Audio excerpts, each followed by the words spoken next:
Hello dear students, welcome back to biology class.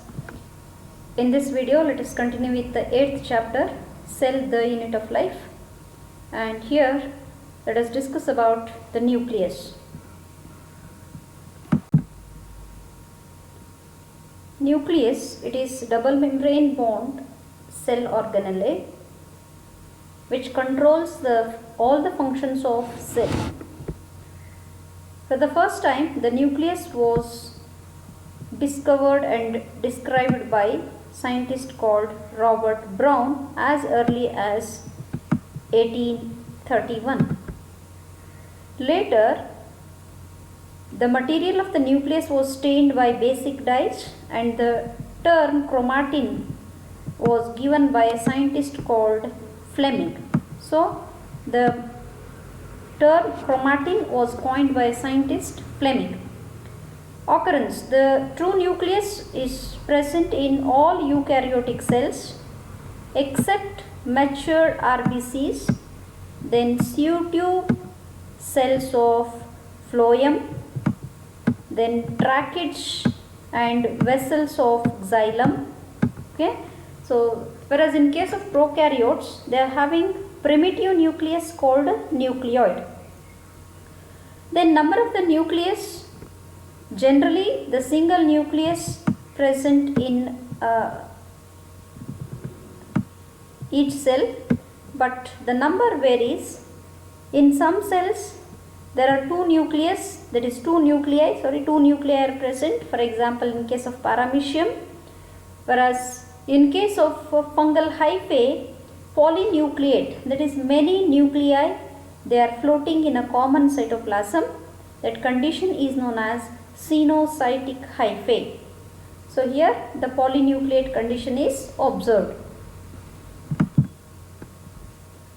Shape of the nucleus varies widely. Generally the nucleus is spherical in case of cuboidal cells, oval in case of columnar cells of intestine, then bean shaped in case of paramecium, horseshoe shaped in case of Oticella, bilobed in case of RBCs, and nucleus consists of 3 lobes in case of basophils, then multilobed in case of neutrophils, and long and beaded form in case of stentor, and branched in case of the cells of silk spinning cells of insect larva. Then the size, it is variable from 5 to 10 microns. So this is about size, shape of the nucleus. Now let us discuss about the structure of nucleus. Is composed of nuclear membrane, nucleolus, nucleoplasm and chromatin. The nucleolus and chromatin, they are present in the nucleoplasm. Now let us discuss about the nuclear membrane. The nuclear membrane, it is also known as nuclear envelope or karyotheca. It is double layered membrane. It consists of outer membrane and inner membrane. So this is outer membrane or outer membrane of the nucleus, whereas this is inner membrane of the nucleus. Okay. Here the outer membrane is in continuous with the membrane of the endoplasmic reticulum, and on the outer surface of the membrane nuclear envelope, the ribosomes are attached onto it.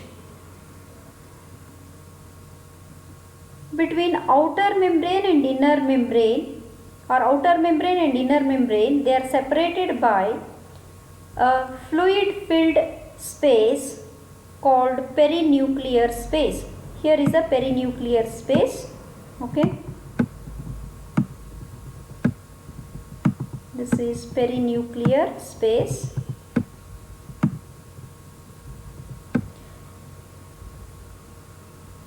And this space measures about 100 to 300 angstroms. At the number of places there are some pores are present, and these pores are known as nuclear pores.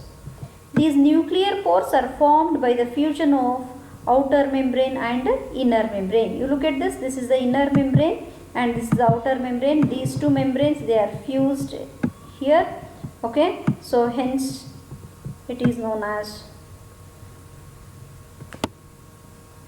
it is formed by the fusion of the membrane, okay. And the function of this nuclear pore is it allows the exchange of proteins, RNA and other substances between the nucleoplasm and cytoplasm.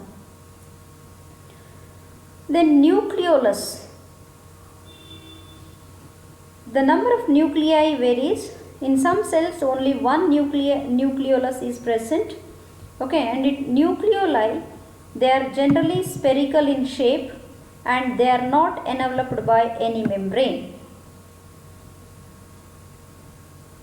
The content of nucleolus is in continuous with the contents of the nucleoplasm.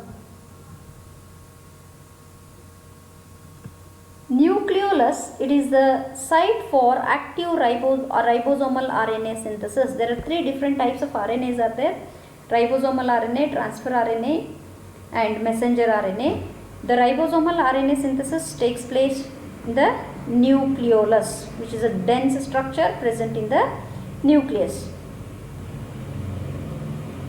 The number of nucleoli varies cell to cell. The cells which are actively involved in the protein synthesis, in nucleus of such cells, the number of nucleoli are more. Then nucleoplasm.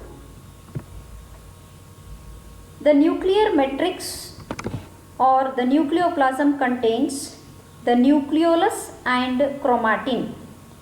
The nucleoplasm, it is a transparent, homogeneous, semi-fluid, colloidal ground substance present inside the nuclear membrane, and this nucleoplasm, it contains DNA, RNA, proteins, both basic proteins as well as acidic proteins, and also enzymes.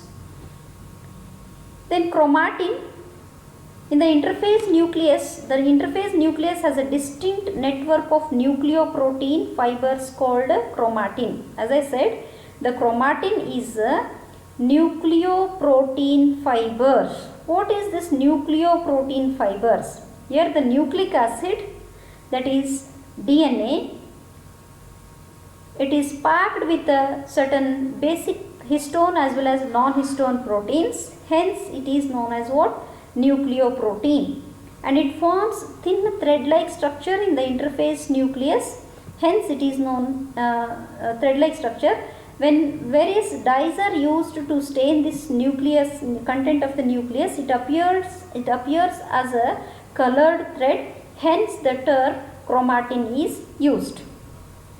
This chromatin contains DNA, some basic proteins called histones and histone proteins and non-histone proteins, and also some amount of RNA is also present. We all know that single human cell contains 46 chromosomes. If you measure the DNA which is present in all 46 chromosomes, it measures about 2 meters long thread. 2 meters long thread. And there are two types of chromatin is observed in the nucleus. One is heterochromatin and one is euchromatin. What is this heterochromatin? Here you can see some darkly stained chromatin and condensed region it is.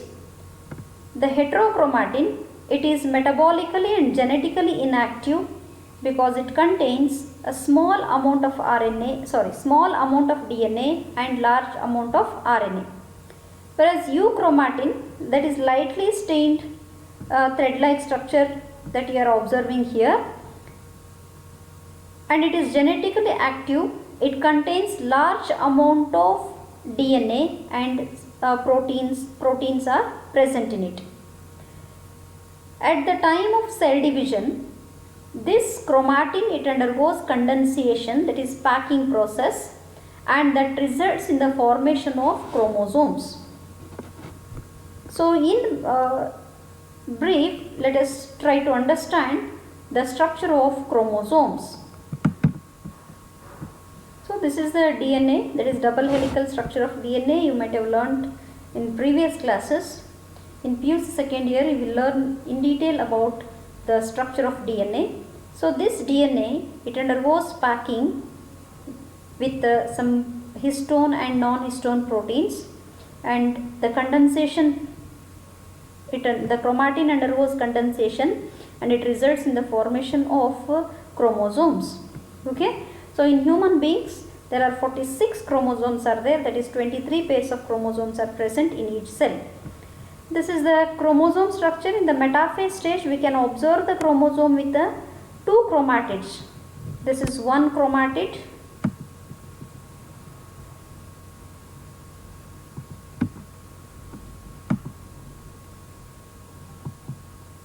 okay, and this is another chromatid. Both the chromatids, they contain the same content of the DNA, because at the time of S phase of the cell cycle, the DNA content of the cell is doubled. Okay, so whereas in the anaphase stage, these two chromatids get separated and results in the formation of a chromosome. So here, the chromosome consists of two arms.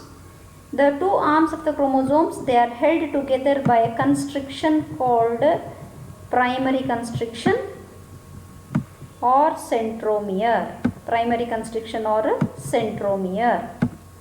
In addition to primary constriction, there are other constrictions present in one of the arms or on both the arms. Such constrictions are known as secondary constrictions. So here it is a secondary constriction. Then ends of the chromosomes, that is this end and this end, they are non-sticky ends, and these are known as telomere. These are known as what? Telomere. Okay. And very interesting point here, what you need to understand is, on either side of this centromere or primary constriction, a C-shaped or cup-shaped proteinaceous structure is present. This proteinaceous structure is known as kinetochore, which helps for the it helps for the attachment of spindle fibers at the time of cell division. So this you will understand while discussing about cell division, there is mitosis and meiosis. Based on the position of this centromere, the chromosomes have been classified into 4 types.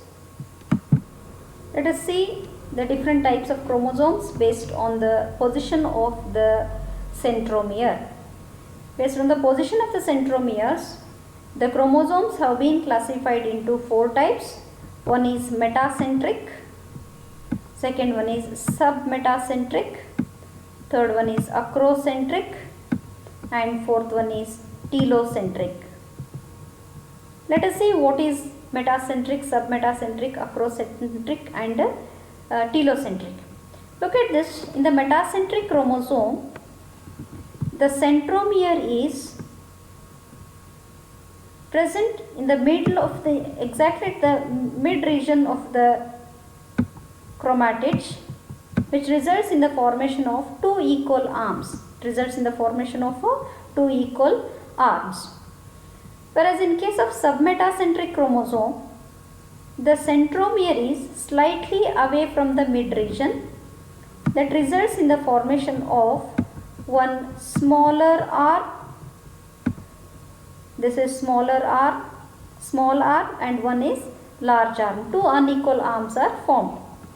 Whereas in acrocentric chromosome, the centromere is present near to the one end of the chromosomal arm. That results in the formation of one extremely long arm. This is extremely long arm, and this is shortest arm here. It is very short arm. Is it clear? So this is acrocentric. Then telocentric, the centromere is present at one terminal, at the terminal region. Hence it results in such chromosomes, they contain only one arm. So such chromosomes are known as what? Telocentric. Okay. So based on the position of the centromere, there are 4 types of chromosomes are there. This is frequently asked in your theory examination for 2 mark. Okay. So this is about the structure of nucleus. Then in brief, very little about explanation about the chromosomes and classification of chromosomes based on the position of the centromere.